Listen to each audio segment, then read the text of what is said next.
Goldilocks, the age of my Goldilocks age, the age of Goldilocks for me ended in San Francisco. This is where I found my chair. That was Arabella DeLucco, CEO and founder of WeXL, a nonprofit empowering diverse creators. I'm Jeff, and this is Storied San Francisco. In this podcast, Arabella picks up where she left off in part 1. If you haven't heard that yet, please go back and listen. She had graduated from college and was working various journalism jobs in and around New York City. But she hadn't found her true calling just yet. Arabella moved back to Southern California and lived with her family, again doing journalism work.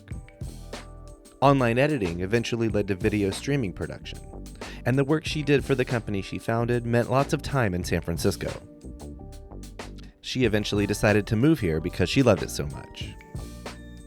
We talk about what inspired Arabella, a storyteller and connector by nature, to found her nonprofit, WeXL. For more info, please go to wexl.org. We end this podcast as we do with every guest this season, on the topic of what it means to still be here in San Francisco. Here's Arabella. From going from covering a ska band and being an investigative person undercover to writing these things. And so I didn't last very long. Okay. And I was actually getting paid the most in that job. Yeah. And so I got flack from the very cynical local editor. Yeah. He was like, he's a character. He was a character. So I was lost. After that, I quit that job and I went to New York City and I got a cocktail waitressing job at Supper Club. And I lived in New York City for a few months and then decided New York City, Union City, all of this area. I started my goal. This is what I call my Goldilocks era. Okay. Just trying to sit on every single chair, see what fits me. And that's really what you wanted to know, what brought me to LA. Back to California. Back to Cali. Back to Cali. Cali. That's what it is. My Goldilocks era. Okay. So I went back to Cali, and I was at my grandma's house and my aunt's house. The same one you had lived in when you were 5? Okay. Yeah. Okay. All of them. Went back to them. Where you drew the imaginary bedroom? Yes. They have a new house though. They all moved to a cul-de-sac. Not a cul-de-sac. It's like a tract homes in Santa Clarita. Oh. Yes. Here's why I love Santa Clarita. Oh. Six Flags Magic Mountain. Oh yes. That is fun. I've been there. It's really fun. Well, I love roller coasters. So anyway. Roller coasters. And the oranges. Damn, those oranges down there. Valencia. Yeah, Valencia. Anyway. I love that you like it there. I love Valencia oranges. That's so funny. Florida orange juice. Not so good. No. It's all about the Valencias. I agree, actually. I really do like oranges. Yeah. So you're in Santa Clarita. So I was. For a minute. For a minute, and then I was like, well, let's go down and see where I should go. And I was like, oh, Orange County looks fun. It's warm. I ended up, no. What was wrong with you? Had you already met your husband? No. Okay. So California. Went down, ended up in Orange County, and this actually happens a lot for me. I cold call for work, and I cold called for my Coors Light job.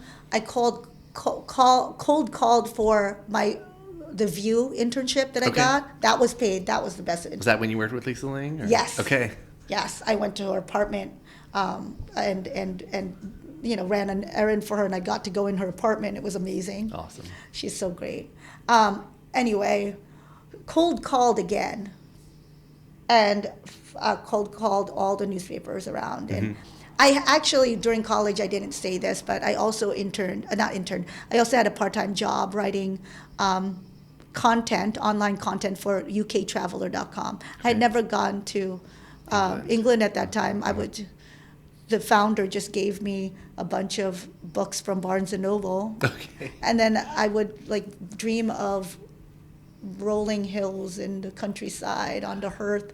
And that was like, I would just write all this mumbo jumbo for uktraveler.com, but got paid $20 an hour. I think the It's joke's like, on them. They're paying you. oh right? my gosh. I mean- Well, because he was an SEO guy. So he like just like push yeah. traffic to the Pushing website. SEO. Yeah. So I had a lot of experience for online stuff. I also wrote for Diversity Inc. magazine, all of these things. I had a lot of experience like with online work, so not just print journalism.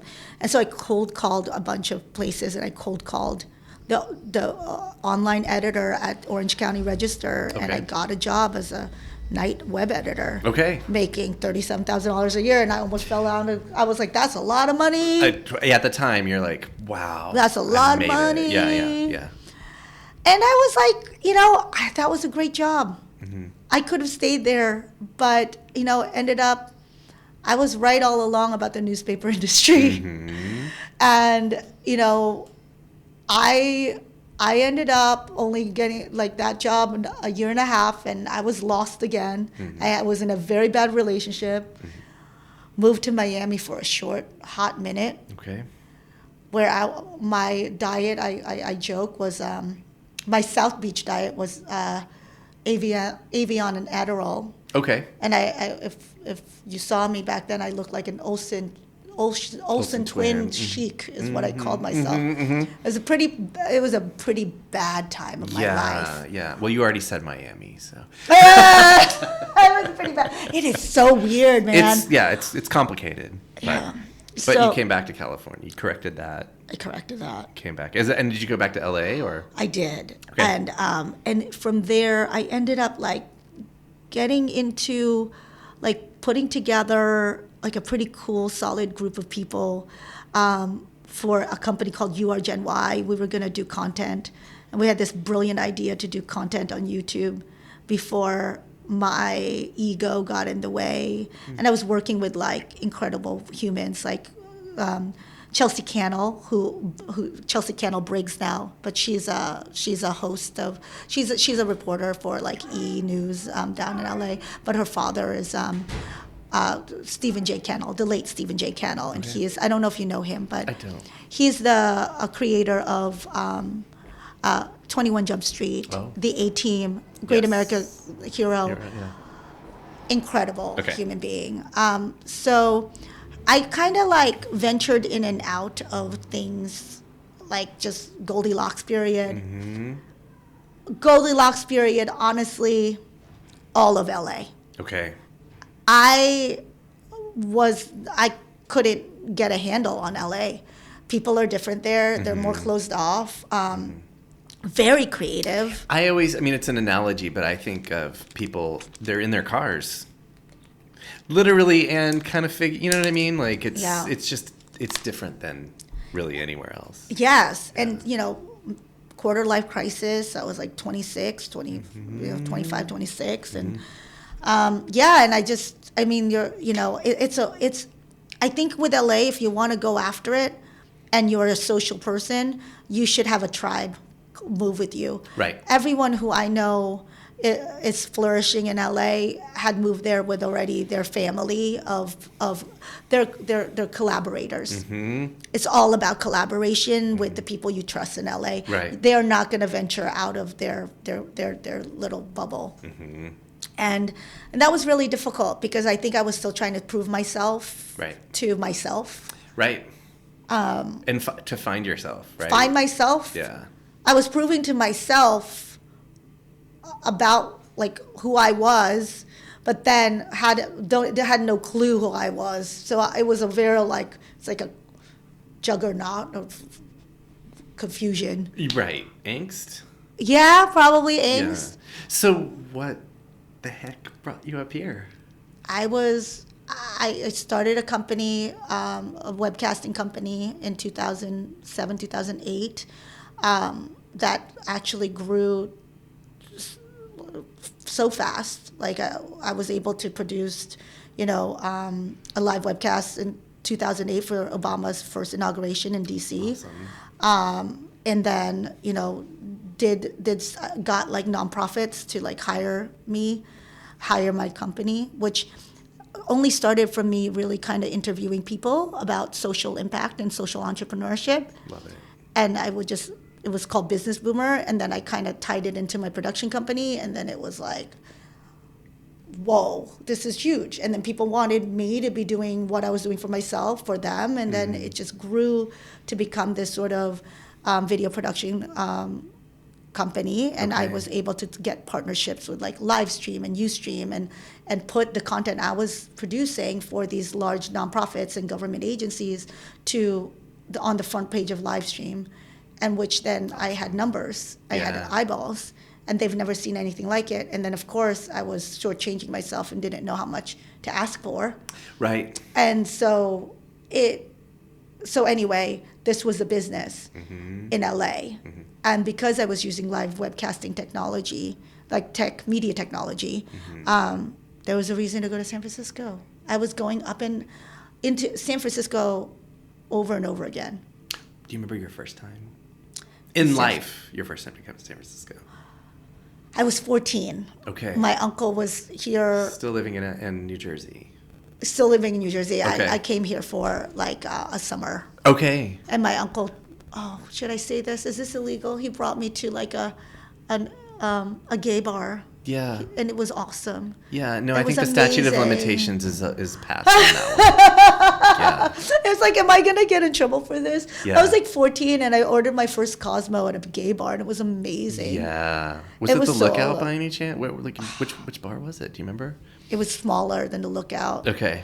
It doesn't matter. It was amazing. But- and then he brought me to Asia SF and I'm like, these women are beautiful. Right. Or men. So like, that- I mean. So that was your first impression at 14. Yeah. How long did you stay? In San Francisco, I think for like maybe 2 weeks. And then I stayed for a whole summer in LA. Okay. And I would get like letters from my friends. Yeah. You know, like right before high school was really fun. So now that you're back as an adult with a successful video production company, did any of that come back? Like any of that? Or just like So what did you weird. think of San Francisco when you came back? I had no idea that it would be so much part of my life. Like, Goldilocks, the age of my Goldilocks age, the age of Goldilocks for me ended in San Francisco. Okay. This is where your chair. I found my chair. Okay. And I found, I met my husband now, and y'all met here. Yes. Okay. Yes. Awesome, an SF love story. I love it. Yes. Yeah. And the reason why I met my husband is because my cousin, who was working with at that time, she's still here in San Francisco, said, I had lost my biggest client for my web production company, and that was the Women's Conference. That was then run by Maria Shriver, and so that was actually like, I had already decided to go to San Francisco at that time, but I knew I was going to lose them as a client. They didn't like that I had other clients, that I was growing my business, even though they totally had their friends use their companies, and they grew their PR companies off of the Women's Conference, but they didn't like that I was growing my company. Okay. Yeah, right? yeah. Mm-hmm. I mean, that's what I felt. Mm-hmm. So that was okay. It was a good time. And then my cousin's like, you just lost your biggest client. You're down like, 80% of your monthly revenue. You need to get some money. And you can't be a bartender. I would be the worst bartender. You can't be a waitress. You don't have enough experience. And so you have to be a promotional model again, a spokesmodel. And I was like, oh my God, I'm almost 30. Mm-hmm. I used to do that when I was 21. Mm-hmm. I used to make fun of any woman that was doing it at 25. Mm-hmm. Mm-hmm. And look at me now, I'm almost 30. And so she's like, just do it. It's $30 an hour. You should do it. And I'm like, okay, contact Mike DeLucco. And I did. And I remember I was in a business trip for DoSomething.org, one of my clients at the time, in Boston. Mm-hmm. And I pick up and he's like, hey, Arabella, this is Michael DeLucco. I was like, oh, hi, Mike. You sounded cute. And my cousin was there with me because she was helping me at the time with the production. And I was like, he's like, can you work this weekend? And I was like, oh, I'm sorry, I'm in Boston. And he's like, oh, you're in Boston. I went to school there. And I was like, oh, where? And it's like Boston College. I'm like, oh, that was my first choice, but I couldn't afford it. He's like, yeah, and then he started talking about the architecture of Boston, how like the old architecture up against New England architecture being reflected by the MEP's, like Hancock Building, or and how it's just beautiful juxtaposition of. I'm like, oh my gosh, you're so smart. Who is this guy? I haven't talked to a smart person in Los Angeles ever. No, I'm just kidding. Well, the men I did in Los Angeles. I mean, I ended up like dating lawyers because they were the smartest ones in LA. Because otherwise, it would have been like aspiring actors, or yeah. So anyway, so I was like, oh my gosh, who is this man talking to me about architecture? Ooh. And then so I got off the phone. I was like, yeah, I'll call you back when I'm back in San Francisco. I didn't really want to be a spokesmodel. Right. So I asked my cousin, I was like, who is Michael DeLucco? Is he cute? She's like, he's cute, but he's not your type. He has blue eyes. So when I finally got back to San Francisco after the trip, he asked me to go to Kezar to do the promotion, and I gave him a big hug, and I was like, I feel like I know you. I feel like I've known you. And he's like, oh, okay. And then we just we hung out a lot because I worked for him. Let's just be honest here. We were basically fooling around. We fell in love. We fooled around and fell in love is what happened. Song, yeah. And he made me fall in love with San Francisco. Okay. And this is the story. All right. And I finally found my chair. Okay. And I don't mean that in any dirty way. I was like, Goldilocks is like San Francisco. I had no idea ever that I would still be here to this day in San Francisco, and to have this love for the city. And, this was 2010, 2011. And to be married and to have a nonprofit. I would have never thought I would even start a nonprofit. Let's hear that story, please. I had this kind of, I didn't know what it was going to be about, but I hated seeing really beautiful, talented people just getting used and abused. And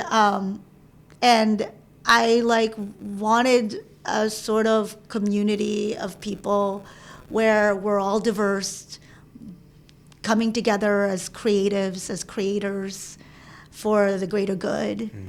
And then realizing that it was actually about, sharing all of our creative talents together to create, creators for an equitable world is the thing that we're building out right now. Okay. And it doesn't matter what your background is, what your color is, we're all diverse creators coming together for an equitable world.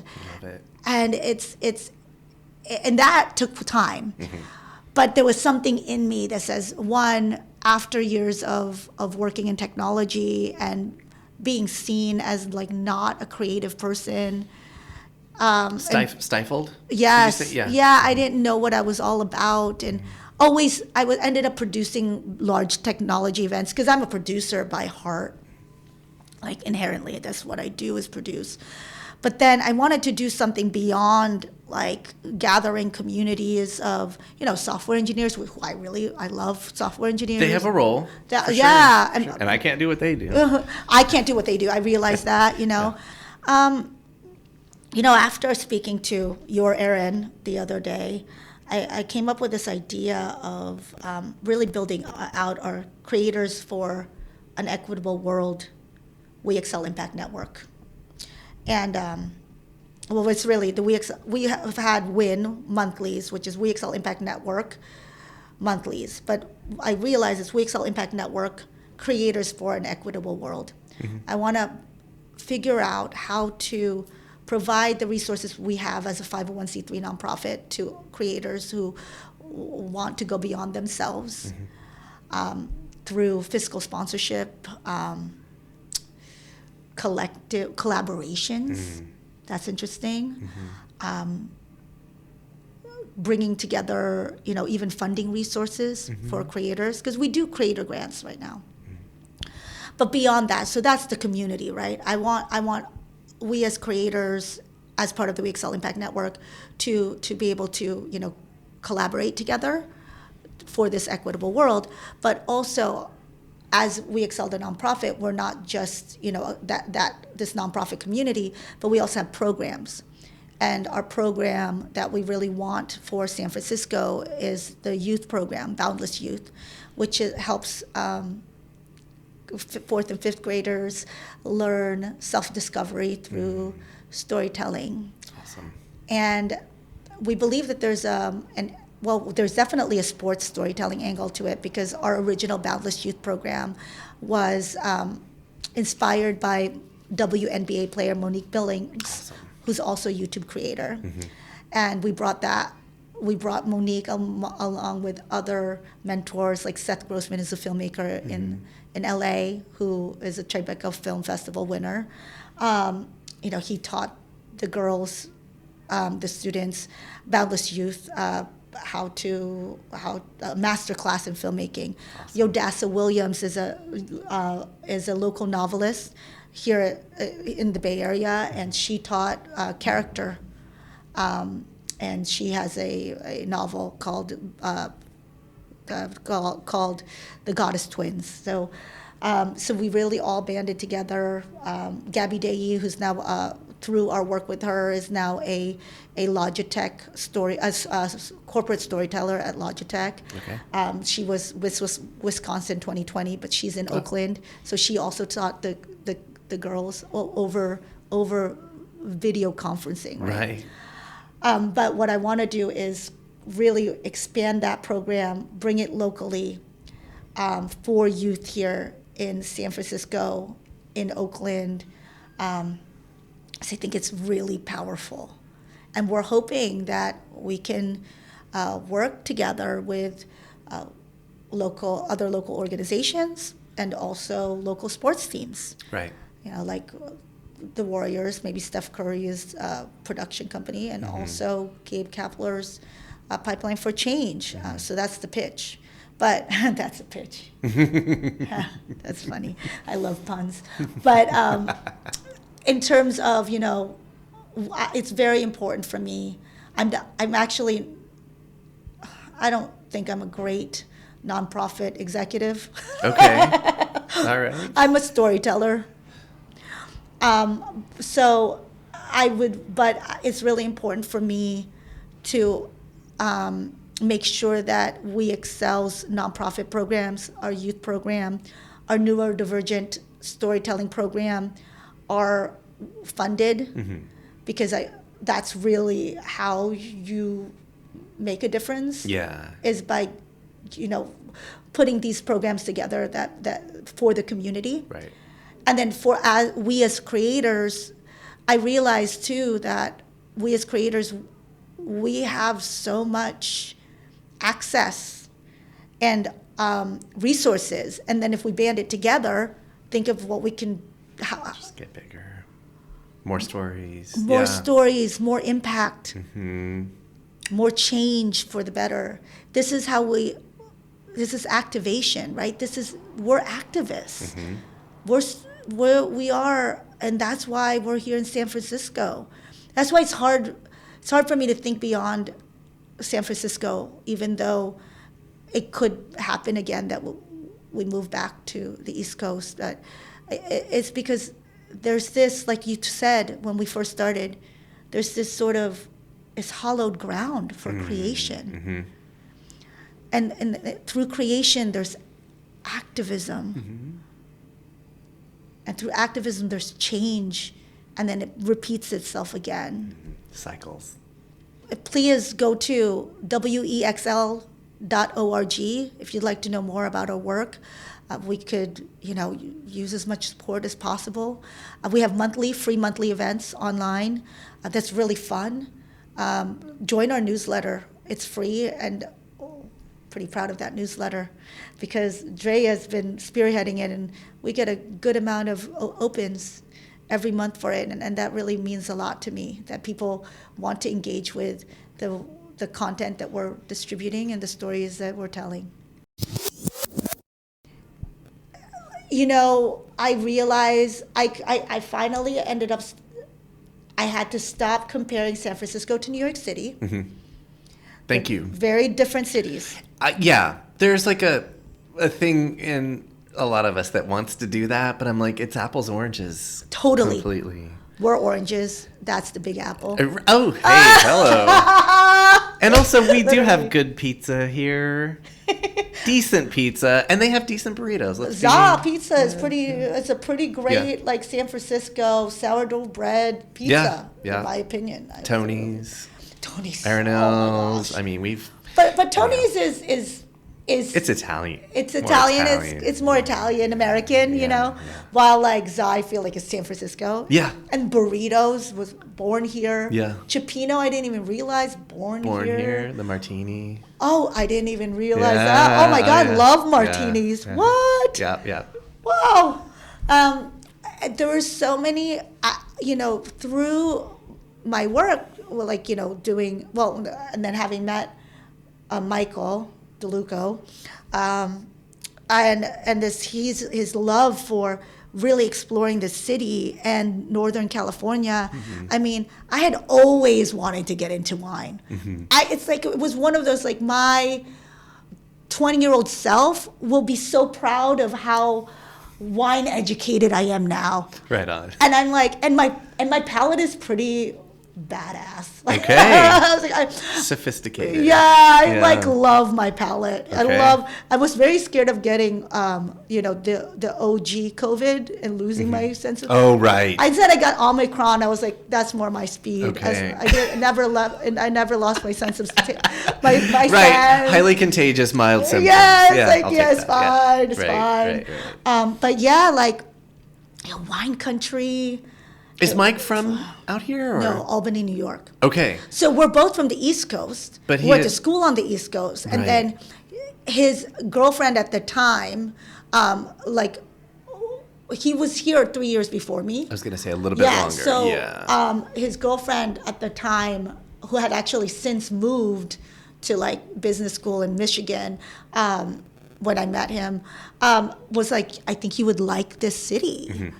And I hear she's a really nice person. I mean, she was right. Sure. And so Mike came over here and was like, oh, the city's great. And so he had 3 years ahead of me. 3 years of scouting for y'all. Yes. Yeah, right. Location scouting. Man. Yeah. Those, it's just, and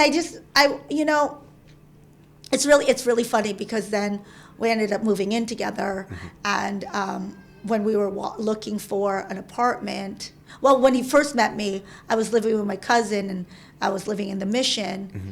and I wasn't really feeling it, the Mission. Where were you exactly? Where?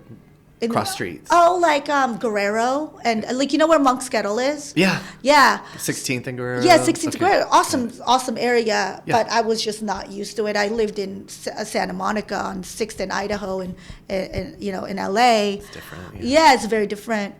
And then I was like, oh, so where should we look? When I first met him, I was like, oh, the marina? Mm-hmm. So I was living in the Mission. Everyone talks shit about the marina. Yeah. And he looked at me, he's like, you would like the marina. Mm-hmm. I was like, no. And he's like, you drove an Audi in Santa Monica. You would like the marina. I'm like, no. Right. And then we moved to the marina, and I'm like, there's nothing better. Yeah. I love it. I love the wide streets. Yes, it's on a landfill, but it is, we moved into this really small apartment, 500 square foot. We were in there for 10 years. And then we finally stayed in the same building and moved next door.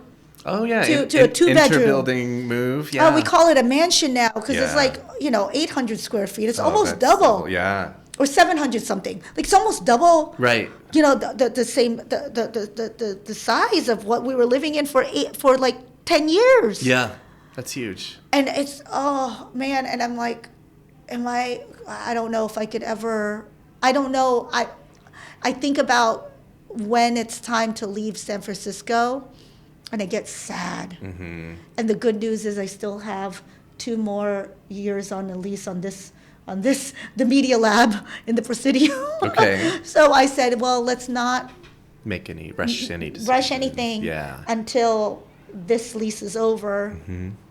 Let me really focus in on San Francisco and doing some local programs here, because it's almost like I really want the city to understand that it's loved. And I think what I was really upset with, you know. So I'm going to cry now. Sorry. That's, yeah. Oh, yeah. You make me cry. Yeah.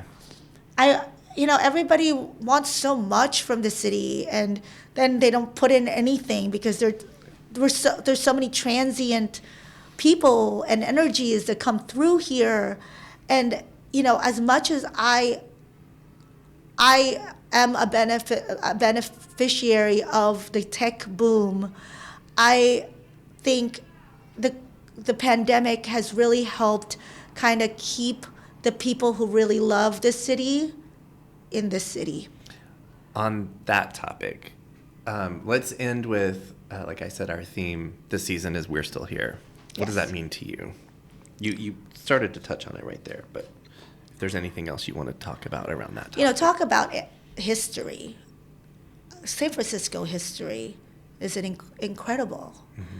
You know, it was from the natives to the pioneers mm-hmm. and the 49ers, mm-hmm.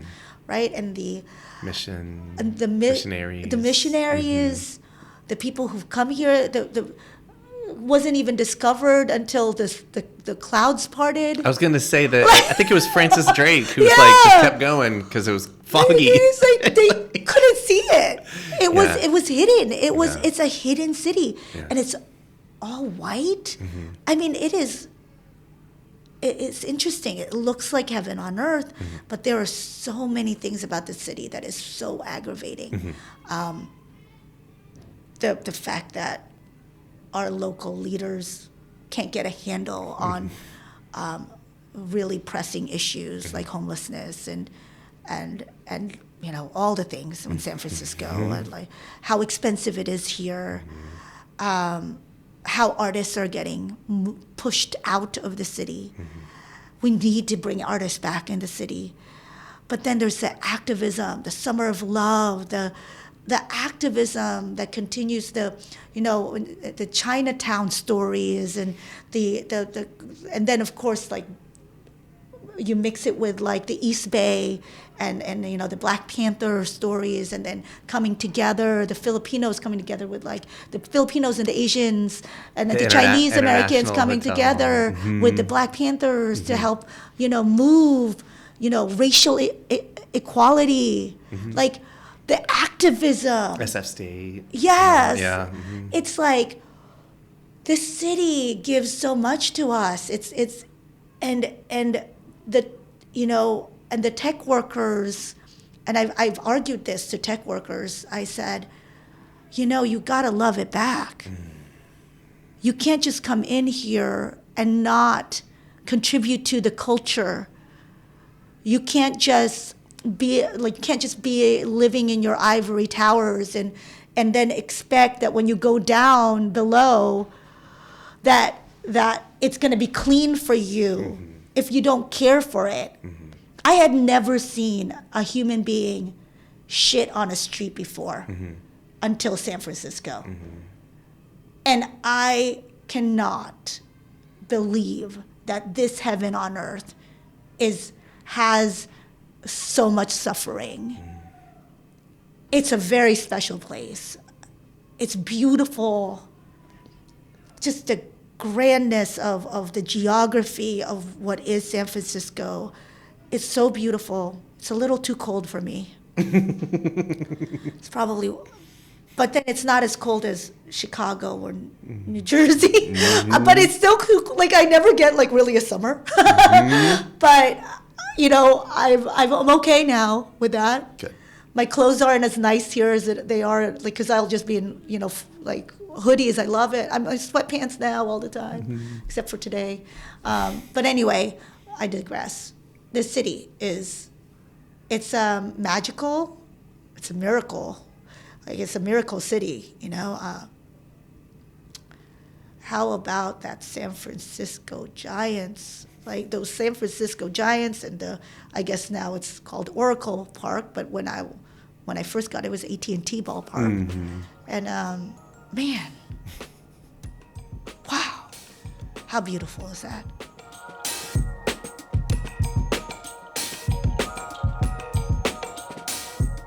That was Arabella DeLucco.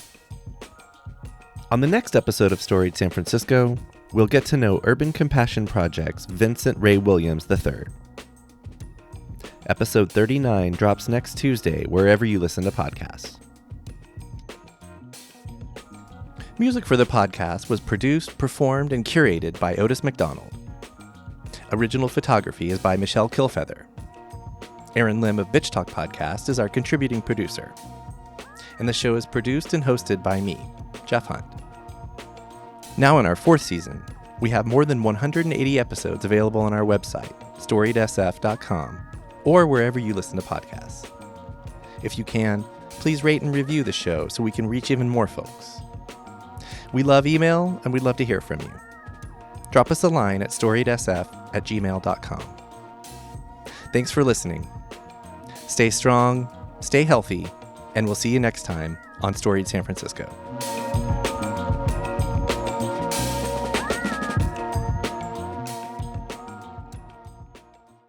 This podcast is a proud member of the BFF.FM podcast network. Learn more at podcasts.bff.fm. BFF.FM, best frequencies forever.